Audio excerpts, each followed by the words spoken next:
already deep into the dive when we noticed the line. At first, it looked like a dark shadow stretching across the sand, long, straight, and completely out of place. The ocean floor is rarely this orderly. Nature doesn't draw perfect lines. As we moved closer, the shadow began to take shape. Metallic, rigid, artificial. Then we saw the rails. Two rusted tracks, half buried in the sand, running side by side into the darkness. Perfectly aligned, as if they had been laid here only days ago. But that was impossible. There are no railway routes anywhere near this part of the ocean. No records of construction. No reports of a train accident at sea. And yet, the tracks continued forward.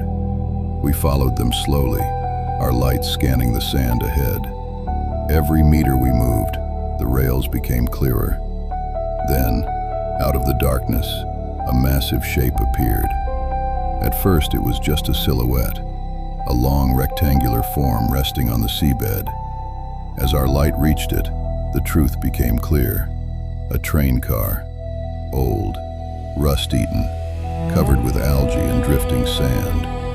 It lay on its side, as if it had simply fallen into the ocean. The windows were shattered, and the doors were hanging open. A train, at the bottom of the sea.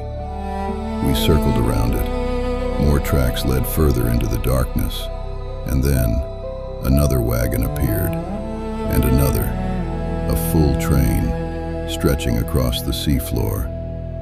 There were no signs of an explosion, no visible crash damage, just silence and rust. We approached one of the open doors. Inside, the seats were still in place, old fabric, now covered in sand and marine growth. Handrails bent and corroded. It looked as if the passengers had left in a hurry, or perhaps they never had the chance. Near the back of the carriage, something caught the light. A shape, sitting perfectly still. As we moved closer, the outline became clear. A skeleton, still seated where a passenger once sat, hands resting in its lap, as if waiting for the train to move again. No luggage, no personal belongings, no signs of panic, just a silent passenger, frozen in time. We continued toward the front of the train. The locomotive stood ahead, larger than the rest. Its metal body was coated in thick layers of rust and algae. That's when the water around us changed. The particles in the water began to swirl. Something large was moving nearby. Out of the darkness, a shape appeared, a shark. It circled the train slowly, its body cutting through the beam of our light. Silent, curious, watching. For a moment, it disappeared behind the locomotive. Then it came back, closer this time. We stayed still.